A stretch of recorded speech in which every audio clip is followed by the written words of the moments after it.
नमस्कार, मैं हूं आपके साथ रोहित। यूपी में उपचुनाव होने वाला है। इस उपचुनाव पर सबकी नजरें हैं। इस उपचुनाव में बीजेपी में दो काम होगा। अगर उपचुनाव बीजेपी हारी तो योगी का जाना तय माना जा रहा है, अगर बीजेपी जीती तो मोदी शाह के लिए खतरा हो सकता है। इसीलिए बीजेपी के थिंक टैंक आजकल काफी परेशान हैं। चलिए बताते हैं कैसे इस रिपोर्ट में।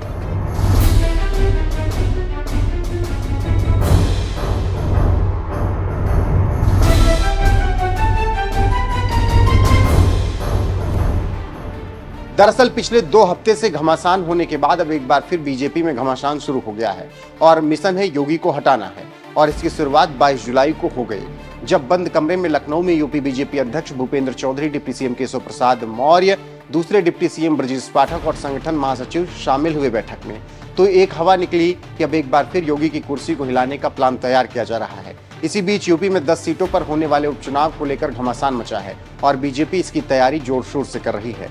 कहा जा रहा है कि 2024 में 2018 दोहराए जाने का डर बीजेपी को सता रहा है। राजनीतिक गलियारे में एक कहावत काफी प्रचलित है कि उपचुनाव सत्ता के असर का होता है, लेकिन सत्ता रहते कैराना, बिजनौर, गोरखपुर, फूलपुर 4 सीटें पर बीजेपी 2018 में उपचुनाव हार गई थी। इसीलिए इस बार लोकसभा में बड़ा झटका लगने के बाद जल्द होने वाले 10 सीटों पर उपचुनाव पर जीत को लेकर बीजेपी कोई कोर कसर नहीं छोड़ना चाहती। आप जानते हैं कि 2014 के लोकसभा चुनाव में पश्चिमी उत्तर प्रदेश के मुजफ्फरनगर, कैराना, मुरादाबाद, सहारनपुर, रामपुर, संभल, बदायूं हार चुकी है और इन हारने वाली सीटों के क्षेत्र से ही कांवड़ यात्रा निकल रही है, जहां पर लीड लेने के लिए योगी ने दांव चल दिया और हिंदुओं को संदेश भेज दिया कि योगी क्या कर रहे हैं। इसीलिए आप ध्यान रखना। वो अलग बात है कि सुप्रीम कोर्ट ने ऐसा फैसला दिया कि योगी को अपने कदम पीछे खींचने पड़े, लेकिन अब एक बार फिर योगी आदित्यनाथ निशाने पर हैं और विरोधी जाल बिछा रहे हैं।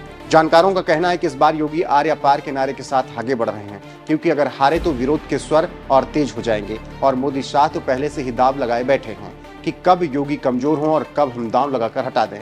लेकिन योगी कच्ची गोलियां नहीं खेलते हैं और कहा जा रहा है कि योगी भी अपने विरोधियों को हर दांव का बदला लेने के लिए रणनीति बनाकर तैयार है। देखना होगा कि आगे इस उपचुनाव में किसकी जीत होती है और क्या माहौल बनता है।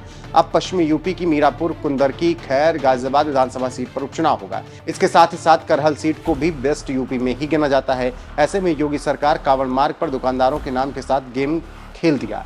बस उपचुनाव के रिजल्ट का इंतजार है, तो मोदी शाह को दांव खेलने का इंतजार है। देखना होगा कि रिजल्ट क्या आता है। वहीं विपक्ष फिर से उपचुनाव में गठबंधन के साथ जा रहा है और सूत्रों से खबर है कि समाजवादी पार्टी और कांग्रेस 7-3 के साथ मैदान में उतर सकती हैं। देखना होगा कि यूपी के उपचुनाव में क्या कुछ होता है, लेकिन एक बात तो तय है कि ये उपचुनाव कुछ ना कुछ बड़ा करेंगे जो याद रखा जाएगा। बहरहाल इस खबर पर आपकी राय क्या है, कमेंट करके जरूर बताएं।